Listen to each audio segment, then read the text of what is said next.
Hello and welcome back दोस्तों, आपका मेरे YouTube चैनल में फिर से स्वागत है। मेरा नाम है शुभम और हम अपने एमकॉम इंटरेस्ट के लेक्चर 3 के अंदर आज कुछ जर्नल एंट्रीज के टॉपिक पर डिस्कशन करेंगे। अगर आप अकाउंटिंग साइकिल याद करें तो उसके अंदर हमारा सबसे पहला स्टेप क्या होता था, बुक कीपिंग से जाकर जनरल में एंट्रीज करना। जनरल एंट्री से आगे हम लेजर पोस्टिंग करते थे, लेजर से फिर ट्रायल बैलेंस बनाया जाता था, ट्रायल बैलेंस को क्लब किया जाता था और उस क्लब्ड बैलेंस ट्रायल बैलेंस की मदद से हम अपनी फाइनेंशियल स्टेटमेंट्स बनाते थे।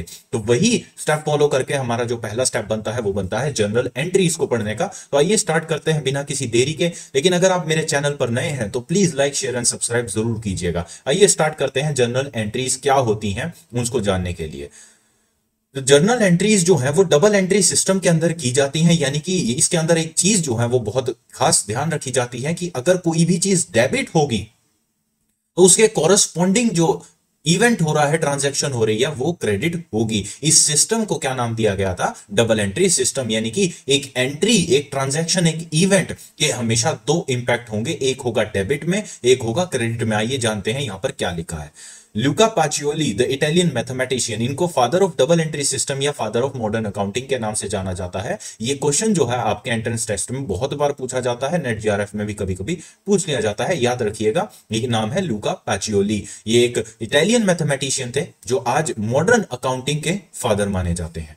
There are two approaches for deciding an account is debited और क्रेडिटेड। तो दो तरीके हैं जिसके अंदर हम ये बता सकते हैं कि जो अकाउंट है, अकाउंट का अगर आपने टॉपिक नहीं पढ़ा तो आप पिछली वीडियोस चेक कर सकते हैं, जिसके अंदर हमने रियल, पर्सनल और नॉमिनल अकाउंट्स डिस्कस करे थे। उन्हीं को क्लासिफाई और रिकॉर्ड करना है आज हमें जर्नल एंट्रीज के थ्रू। तो दो तरीके हैं, एक है अमेरिकन या जिसको कह लीजिए मॉडर्न अप्रोच, दूसरी है ब्रिटिश या ट्रेडिशनल अप्रोच।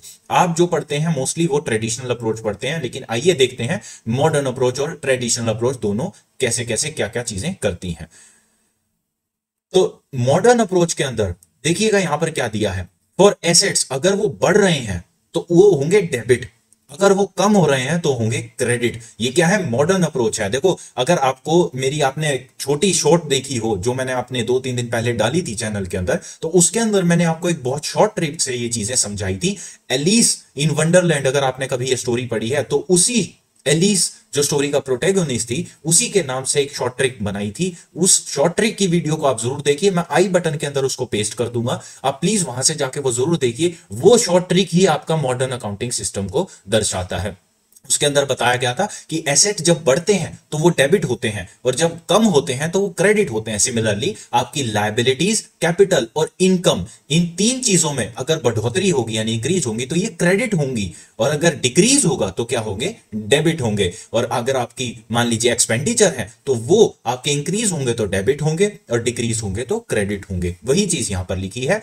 लायबिलिटीज अगर डिक्रीज करती हैं तो वो डेबिट होती हैं, यानी कि जब वो इंक्रीज करेंगी तो वो क्रेडिट होंगी। कैपिटल अगर इंक्रीज करती है तो वो क्रेडिट होगी, क्योंकि देखिए कैपिटल क्या है? वो एक उधार है, वो आपने अपने शेयर होल्डर्स का खुद का पैसा है जो उन्होंने लगाया है। और बिजनेस, आपने अगर सेपरेट एंटिटी कॉन्सेप्ट पढ़ा है तो उसके हिसाब से बिजनेस जो है वो अपने ओनर से सेपरेट एंटिटी कंसिडर किया जाता है।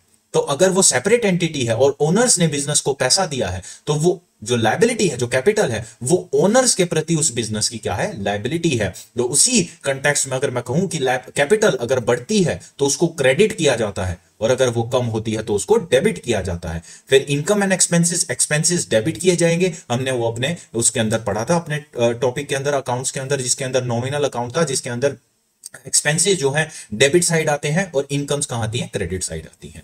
तो ये है मॉडर्न अकाउंटिंग अप्रोच। हम जो पढ़ते हैं यूजुअली वो कौन सा पढ़ते हैं?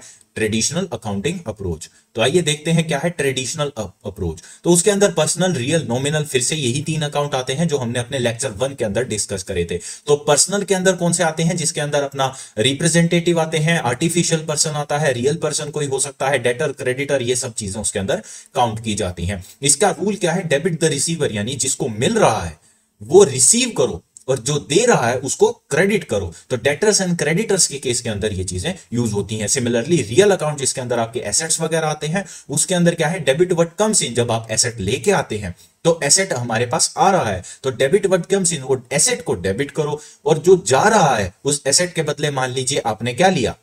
कैश दिया तो वो कैश को डेबिट करेंगे। देखो एसेट आ रहा है तो डेबिट हो रहा है, लेकिन उसके बदले जो आपने कैश दिया विच इज योर एसेट, वो जाएगा तो वो क्रेडिट होगा। अगर वही एसेट आपने क्रेडिट पे लिया है तो क्रेडिट यानी लायबिलिटी आपकी जब बढ़ती है, समझ रहे हैं, जब आपने उधार पे लिया है तो आपने लायबिलिटी बढ़ाई है, और जब लायबिलिटी बढ़ेगी तो उसको क्रेडिट किया जाएगा। तो अगर मान लीजिए मैं एसेट जो है वो कैश में दे रहा हूं, तो वो चीज क्या बन जाती है आपकी, कैश में दे रहा हूं तो क्या बन जाएगी, हमारे पास एसेट आया, मशीनरी आई, उसके बदले कैश चला गया तो कैश क्रेडिट हो गया, ठीक है, और जो एसेट आया वो क्या बन गया, हमारा डेबिट हो गया। सिमिलरली अगर मैं क्रेडिट यानी उधार पे लेता हूं तो एसेट आएगा वो डेबिट हो जाएगा और लायबिलिटी बढ़ जाएगी उस क्रेडिट की वजह से, तो उस जो क्रेडिटर है उसका नाम हम क्रेडिट साइड में लिख देंगे।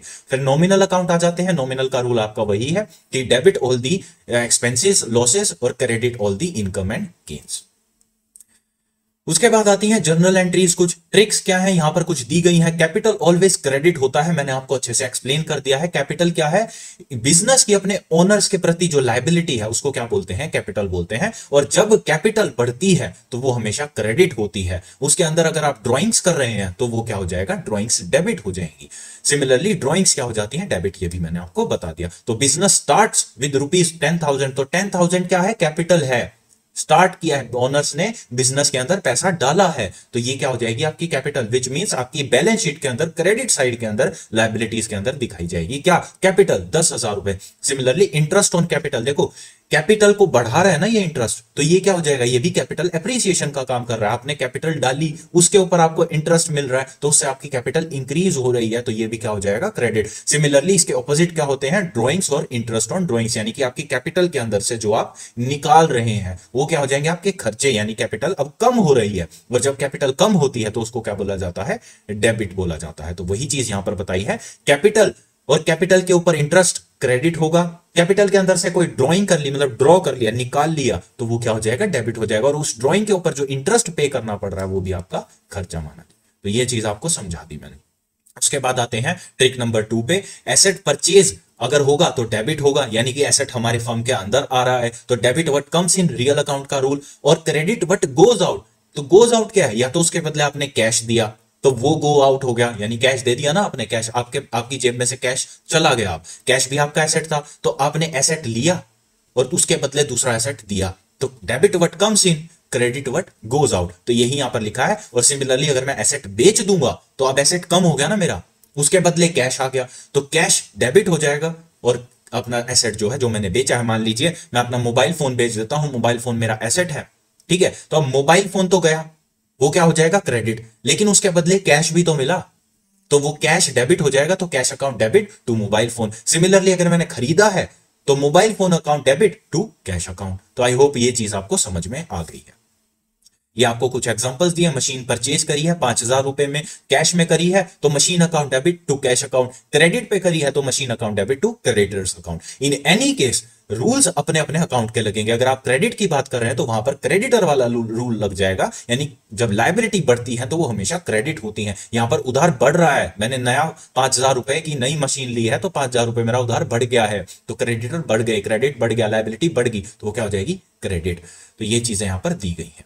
उसके बाद आती है ट्रिक 3, परचेज ऑलवेज डेबिट होगा। परचेज क्या है, परचेज हमारा एक्सपेंस है, तो आप अब कभी भी statement of profit and loss देखेंगे तो उसके अंदर ट्रेडिंग अकाउंट के अंदर हमारा परचेज जो है वो कहां आता है, डेबिट साइड के अंदर आता है। और सेल हमारी इनकम है, क्योंकि हम जो बेचेंगे उससे हमें क्या होगा, प्रॉफिट मिलेगा, तो सेल हमारा क्या बन जाएगा, क्रेडिट साइड की आइटम बन जाएगी। तो इन कुछ चीजों को छोड़कर बाकी सारी परचेजेस आपकी क्या होंगी, एक्सपेंसिव ट्रीट की जाएंगी, डेबिट साइड के अंदर दिखाई जाएंगी। तो कौन कौन से हैं, यूज फॉर पर्सनल यूज, यानी कि कोई पर्सनल यूज के लिए, तो वो उसको माना जाएगा ड्राइंग।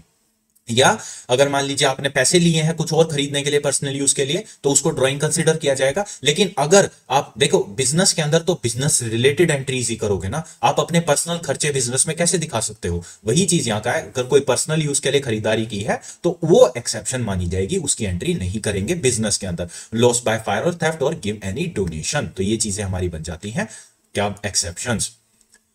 उसके बाद कुछ ये ट्रिक 4 है, एक्सपेंसेस का नाम ऑलवेज डेबिट होगा, जिसके लिए एक्सपेंसेस कर रहे हैं उसका कोई मतलब नहीं है। तो जिस नाम से एक्सपेंस किया गया है, कहने का मतलब है जो चीज हमने खरीदी है वो नाम डेबिट किया जाएगा इंस्टेड ऑफ किसको दी है। मान लीजिए मैंने सैलरी पे करी है, यहां पर जो एग्जांपल दिया गया है, तो मैं सैलरी अकाउंट डेबिट करूंगा, एक इंडिविजुअल का नाम डेबिट नहीं करूंगा। मान लीजिए मैंने शुभम को सैलरी दी है 10,000 रुपए, तो मैं शुभम को डेबिट नहीं करूंगा, मैं सैलरी अकाउंट को डेबिट करूंगा, किसके नाम से, शुभम के नाम से। सिमिलरली रेंट पेड, तो मैं रेंट अकाउंट डेबिट करूंगा इंस्टेड ऑफ लैंडलॉर्ड का नाम। तो खर्चा जो किया है वो हेड बनेगा इंस्टेड ऑफ जिसके लिए किया है उसके। तो ये चीज आप याद रखेंगे, ये हमारी क्या नाम है, ट्रिक 4। उसके बाद क्या आ जाते हैं, ये कुछ आपके 2 क्वेश्चंस हैं, ये क्वेश्चंस आप पढ़िए। Which of the following statement is correct, कौन सी स्टेटमेंट करेक्ट है। लायबिलिटीज जब बढ़ती हैं तो क्रेडिट होती हैं, डिक्रीज होती हैं तो डेबिट होती हैं। एसेट जब इंक्रीज करते हैं तो क्रेडिट होते हैं और डिक्रीज करते हैं तो डेबिट होते हैं। कैपिटल जब इंक्रीज करती है तो डेबिट होती है और डिक्रीज करती है तो क्रेडिट होती है। एक्सपेंसेस जब इंक्रीज होते हैं तो क्रेडिट होते हैं और डिक्रीज करते हैं तो डेबिट होते हैं। तो मुझे 3 स्टेटमेंट्स तो इसके अंदर बहुत साफ साफ गलत दिखाई दे रही हैं, सिर्फ एक स्टेटमेंट है जो ठीक है। मैं चाहता हूं आप कमेंट सेक्शन के अंदर वो जरूर बताएं मुझे कि इसका उत्तर क्या है। मैं जानता हूं इसका उत्तर क्या है, पहली ही लाइन देखकर मैं समझ गया था इसका उत्तर क्या होने वाला है। सिमिलरली दूसरा क्वेश्चन, रेंट रिसीव्ड मिली है, इनकम हुई है, account will be shown in the trial balance under. अब मुझे बताएंगे जब इनकम होती है तो इनकम किस साइड जाती है, वो चीज आप कमेंट सेक्शन में बताएंगे। रेंट रिसीव्ड हुई है, याद रखना इस चीज को। तो प्लीज कमेंट सेक्शन में मेरे से जुड़िए, इन 2 सवालों के जवाब मुझे कमेंट सेक्शन में दीजिए। मैं अगले लेक्चर के अंदर इन सवालों के ऊपर जिक्र करूंगा। तो मिलते हैं अपने अगले लेक्चर के अंदर। ऐसे छोटे छोटे लेक्चर आपके एंट्रेंस टेस्ट प्रिपरेशन के लिए मैं डालता रहूंगा। आप मेरे से जुड़ने की कोशिश कीजिए, कमेंट सेक्शन में जुड़िए। कोई फीडबैक है तो मेरी प्रीवियस वीडियोस के अंदर फीडबैक फॉर्म है, नहीं तो मैं इस वीडियो के डिस्क्रिप्शन में भी वो फीडबैक फॉर्म प्रोवाइड कर दूंगा। चैनल को लाइक, शेयर और सब्सक्राइब जरूर कीजिएगा ऐसे ही इंफॉर्मेटिव कंटेंट्स के लिए। तो मिलते हैं अगले लेक्चर में, तब तक के लिए ख्याल रखिए, धन्यवाद।